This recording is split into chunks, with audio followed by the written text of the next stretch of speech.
It's time to throw it back to the late 60s Tahiti and the new biographical drama Waltzing with Brando. With me now is Jon Heder, who plays architect Bernard Judge. John, how are you doing today? I'm doing wonderful, thank you. I'm very excited to talk about Waltzing with Brando. It was a very good film, but for people who might not be familiar with it yet, can you give us a quick synopsis of the film?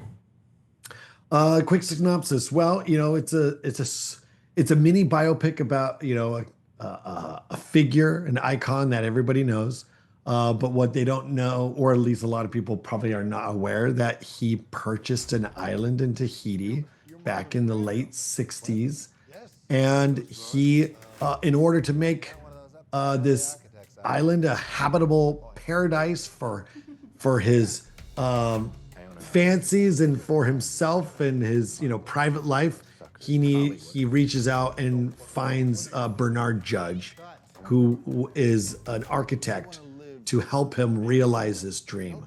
And in so doing, he needs to get this guy to break out of his comfort zone so that he can try to make the impossible possible while, losing his inhibitions and losing his and succumbing to the passion of the island and of the culture of Tahiti.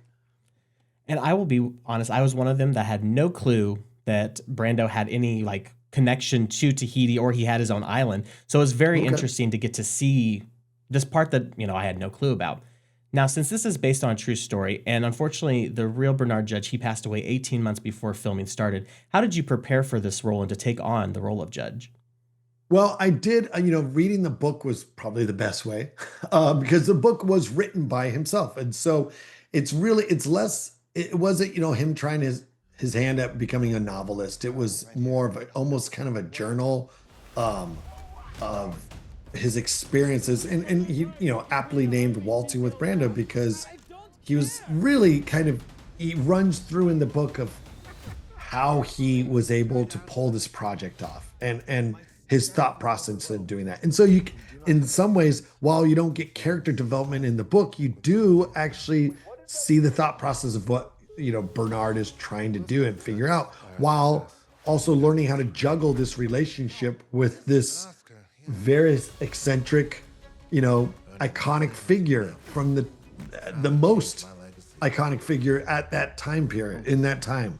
And so that helped a lot to kind of see his point of view, but also realizing, in this book, we're seeing it from his perspective. So he's the everyman. He's the average Joe who is thrust into this kind of crazy situation and reacting to this over this new land and new culture, but also reacting to this over the top figurehead who is kind of hard to deal with at times and wonderful to deal with at times.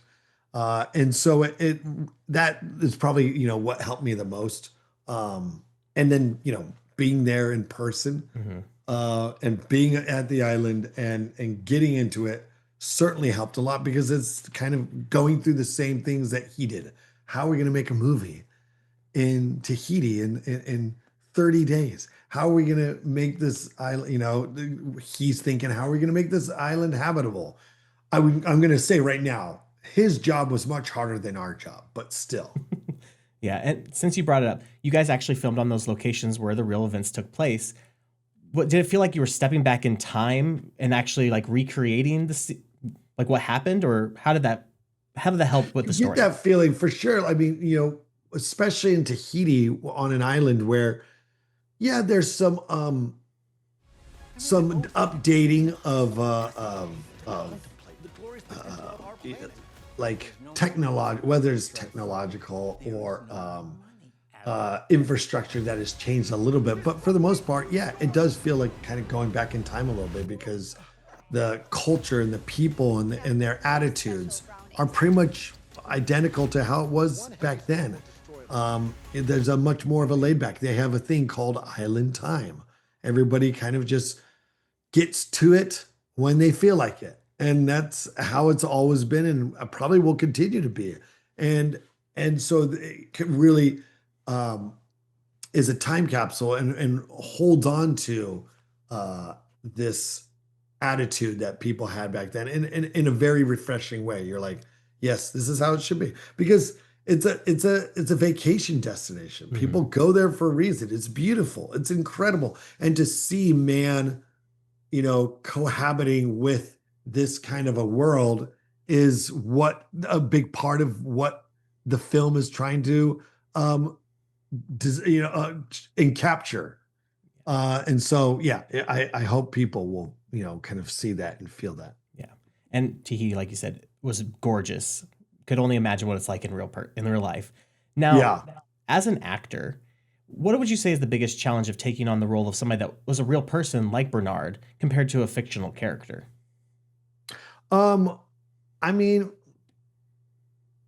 kind of felt the same in that, like, it's nice knowing, you're like, well, do I need to, act exactly like him? I don't know exactly how to do that because there's not a lot of, there's no videos or anything to really study. Not a lot of people knew him, Mhm. and there's not a lot to go off of. So, um, but it certainly helped knowing that, like, well, this was a real guy. He's the one who wrote the book. This all happened to him. This is his story and his experiences doing that. And so trying to live those experiences the exact same way that he did is what helped me the most. And but I think, had it been had it been, fictional, I don't think would have been a terribly different thing. If I'd have to imagine, like, what is the purpose of this project, of this film, if we're telling a fictional story, if it was, a combination of several people that he went to help build this island. It just kind of happened nicely that it was one guy. Mhm. I mean, I've seen projects where, several people were kind of formed into one person, but no, this was Bernard Judge. He was the guy who Brando came to and said, "Hey, help me do this." So it certainly made it easier. Yeah. And we'll start alongside you as Marlon Brando is Billy Zane. What was it Yeah. like getting to work along with him? But I mean, it was awesome. It was awesome. We had actually worked on a project previously, just a few years prior, and but it was brief. He was a smaller role on that, and so I, only got to see a very quick. Typically as an actor, when you work with anybody, whether it's a director, but especially with actors, if the first couple days is really just a tiny taste of, like, who that person is, what they're like. You can see them work, but really, you really work with another actor and you get to know them better. It just becomes easier. So on the previous project, I only got to see a little bit of him and I didn't fully know it. And then when we got to do this film, I was like, oh, well, yeah, we get to swim naked together. That is really bonding. And I got to see a different side of him. I got to see the Brando side of him, the dad side of him, the kind of the more laid back. All right, we're chill, we're hanging out on the sarong, we're gonna be, but while taking his job very seriously. Mhm. But he channeled that vibe, and it was cool. It was very, I mean, rewarding. I mean, he was incredible. And Billy was a very fun guy to work with. Oh, I can imagine. Now, was there anything surprising you learned along the way about Marlon Brando that you didn't know already? I think I there was a lot I didn't know about him. So pretty much everything was a surprise. I did not know. I don't think I knew that he owned an island. I mean, it's weird going back now. I mean, this was like 5 years ago when I first heard about the project, and I'm trying to think when it was pitched to me. I was like, did I know that he owned an island? I think I had heard at some point Mhm. because everybody thinks. I think that's where that trope comes from. I'm like, oh, you're just this rich, like, tycoon or this rich, celebrity who does weird things like buying their own islands. That's probably where it came from.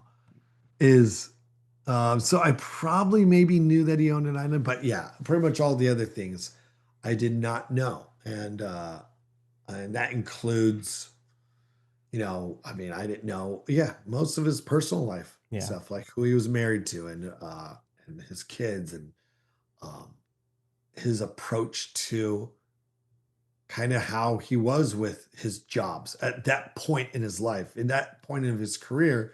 I didn't know that The Godfather was just the gangster picture that they Right. want me to, oh, they want me to do this gangster picture.